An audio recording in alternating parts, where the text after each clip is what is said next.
안녕하세요. 환율이 1,500원 선을 넘었습니다. 1,499원대 살까 말까 고민을 많이 하다가 20만 원을 샀는데 지금 현재 환율로 플러스네요.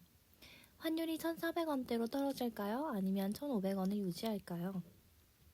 현재 환율이 1,500원 수준까지 상승한 것은 단순한 일시적 현상이 아니라 지정학적 리스크, 글로벌 금융 환경, 그리고 한국 경제 구조가 복합적으로 작용한 결과입니다.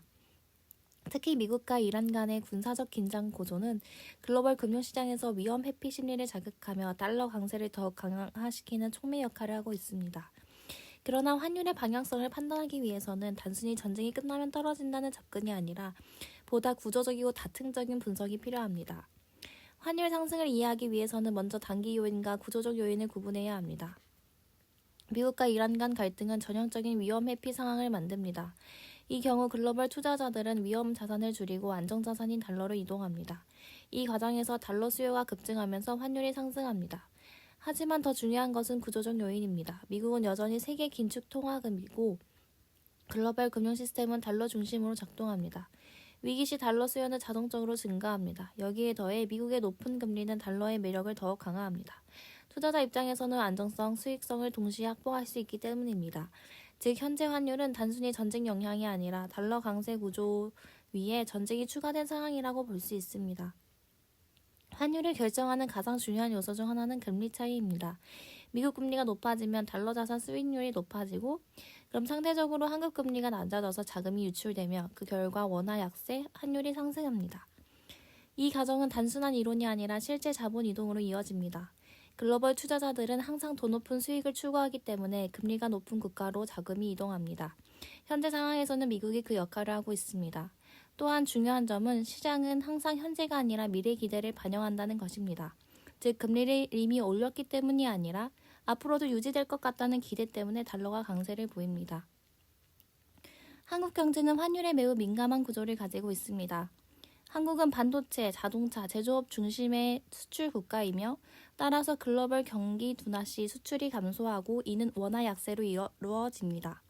한국은 원유와 가스를 대부분 수입에 의존합니다. 전쟁으로 인해 유가가 상승하면 무역 수지가 악화되고 외화 유출이 증가합니다.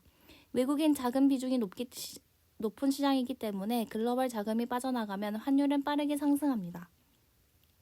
이 세 가지 구조 때문에 원화는 위기 상황에서는 특히 취약한 통화로 분류됩니다. 환율이 하락하기 위해서는 다음 세 가지 조건이 동시에 충족되어야 합니다. 전쟁이 단순히 멈추는 것이 아니라 시장 참여자들이 이제 확산되지 않는다고 믿어야 하며 금리가 내려가면 달러 매력이 감소하고 글로벌 자금이 다시 신흥국으로 이동하기 때문에 미국 금리 인하 또는 인하를 기대할 수 있는 심리가 있어야 됩니다. 또한 수출 증가, 반도체 업황 개선, 무역 수지 흑자같이 한국 경제 회복이 되면 원화 강세가 가능해집니다. 하나라도 빠지면 환율 하락은 제한적입니다. 현재 환율이 높은 수준에서 유지되는 이유는 3중 구조적 잠금 때문입니다. 첫 번째는 전쟁 불확실성입니다. 중동 갈등은 단기간에 해결되기 어렵고 확산 가능성 자체가 지속적인 리스크로 작용합니다. 두 번째로 금리 정책이 불확실합니다. 미국이 언제 금리를 내릴지 불확실합니다. 시장에서는 혹시 더 오래 유지되면 이라는 리스크를 먼저 반영합니다. 세 번째, 한국 경제 회복 속도입니다. 수출 회복은 진행 중이지만 강한 반등이라고 보기에는 아직 부족합니다. 이 세 가지가 동시에 존재하는 한 환율은 쉽게 하락하지 않습니다. 환율은 단순한 경제 지표가 아니라 자본 흐름과 시장 심리의 결과입니다. 투자자들은 불확실성을 가장 싫어하며 불확실성이 크면 달러로 이동합니다. 확신이 생겨야 다시 위험 자산으로 돌아옵니다. 즉 환율이 떨어지려면 상황이 좋아지는 것뿐 아니라 좋아질 것이라는 확신이 필요합니다.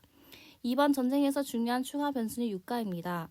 중동이 불안하면 유가가 상승되고 유가가 상승되면 수입 비용이 증가되며 무역 수지가 악화되고 원화가 약세가 되기 때문입니다. 특히 한국은 에너지 의존도가 높기 때문에 유가는 환율에 직접적인 영향을 줍니다. 전쟁이 지속되는 한 유가 변수는 환율 하락을 막는 요인입니다. 그래서 앞으로의 시나리오를 살펴보면 전쟁이 장기화되고 금리가 유지될 경우 환율은 1,500원에서 1,600원 사이에 있으며 이 시나리오가 가장 현실적인 흐름입니다. 두 번째로는 부분 안정이 되고 금리가 동결이 된다면 환율은 1,400원대가 되면 이것은 두 번째 시나리오입니다.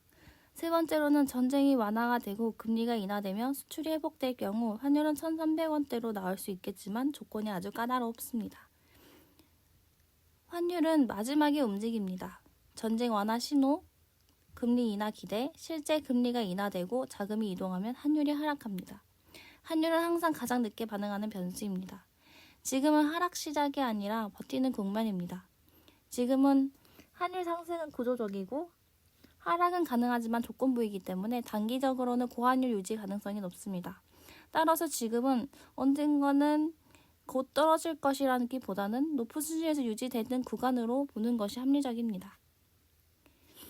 최종으로 핵심 정리를 하면 환율이 상승한다는 것은 전쟁, 금리, 구조적인 달러가 강세라는 거고 환율이 하락한다는 것은 전쟁이 완화되며 금리가 인하되고 한국 경제가 회복된다는 뜻입니다. 지금은 하락 조건이 미충족하기 때문에 앞으로는 단기적으로는 고환율을 유지하며 중기 정도의 하락 가능성이 있습니다. 감사합니다.